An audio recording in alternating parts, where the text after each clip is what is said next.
Welcome to the Dolomites, also known as the Pale Mountains. The Dolomites, or in Italian, the Dolomiti, are the mountain ranges in the northern Italian Alps. And these are one of the most incredible mountain ranges in the entire world. We are Adi and Myra, and in September last year, we did a road trip across Italy. We love mountains and hiking, so of course, we had to spend a full week in the Italian Dolomites. And in this video, we'll share with you our top 5 hikes what we did in the Italian Dolomites.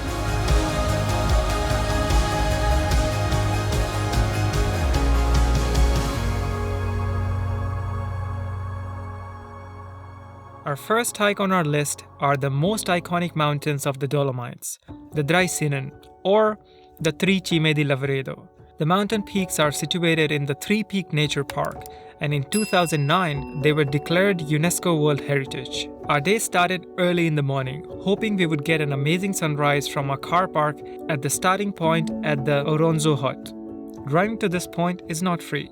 You'll have to pay €30 to access the parking spot. We recommend you to come as early as possible because later during the day, the parking gets super packed. And if you don't have a car, there's also a shuttle bus going to the Oronzo Hut. After a short 15-minute hike from the parking spot, you'll be greeted with the amazing views of the three peaks. The hike is pretty easy and does not require any particular hiking skills. And if you hike a bit further, you'll find a Rifugio where you can recharge yourself with some amazing hot chocolate. There are several hikes around the peak, all with their own difficulty level. And with all of them, you'll be rewarded with some amazing views of the Cime and the surroundings. After the Cime di Lavaredo, we headed to Lago de Braies, also known as the Pragser Wildsee. It's just an hour drive from the Drei Zinnen. Once you arrive, it'll be a bit tricky to find a parking spot, especially in the peak season. We thought it would be super crowded at the lake, but you'll be surprised how peaceful and beautiful the lake area is, even if it is one of the most touristic places in the Dolomites. You can rent a boat or walk around the lake, which is about 3.2 kilometers long. During the walk, you'll enjoy the views of the lake from all different sides. There are also a few restaurants and cafes at the entrance of the lake, so if you're hungry or feel like an ice cream after your walk, you know where to go. Next beautiful destination in the Dolomite is a really special one, Rifugio Nuvolau. It's only accessible by foot, and the hike up to this place is just incredible. We stayed here overnight, and whoa, we can recommend this place to everyone. And how did we get here? From Cortina, we headed towards Passo Jau car park, where we parked our cars and started hiking up. The hike to this place is already a great experience. And after an hour and a half of hiking, we reached Rifugio Nuvolau, where we stopped for a snack. After this stop, we started our last part of the hike towards our accommodation for the night. The hike is pretty steep, but really fun. Once you reach to the top of Mount Nuvolau, you'll be greeted with 360 views of the Dolomite ranges. Many people just enjoy a lunch at the Rifugio and hike back. But we would highly recommend spending a night at Nuvolau because the next morning we enjoyed the most magical sunrise of our lives. After enjoying the morning to the fullest, we said goodbye to the Rifugio and headed back to our car. And the next hike what you can do in Dolomites is Lake Sorapiss. No surprise, this is one of the most touristic lakes in the Dolomites. It's beautiful, but be aware, it gets super packed during the day.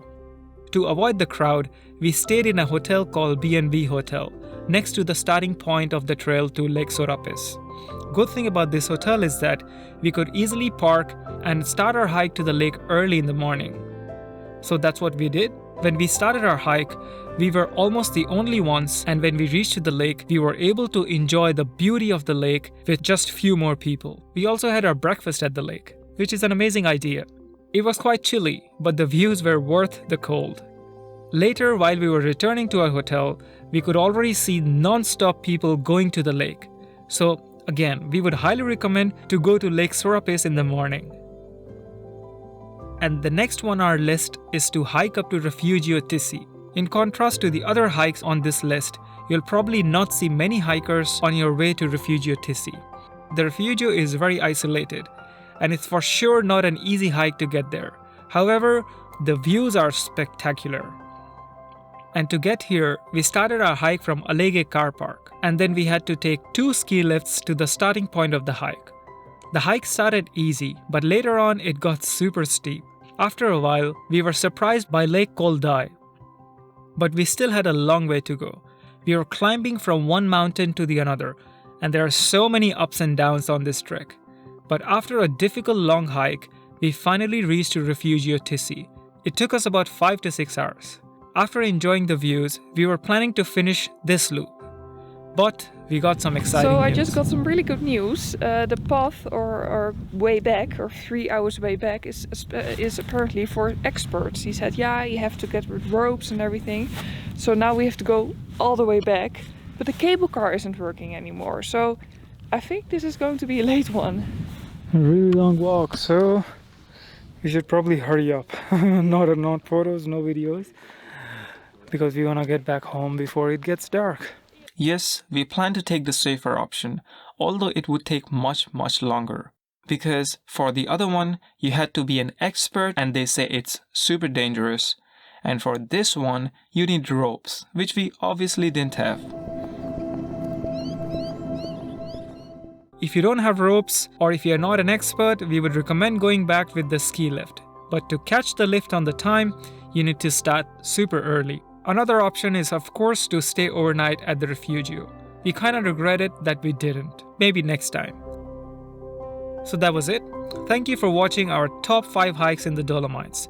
We hope it'll help you for your adventures in this region.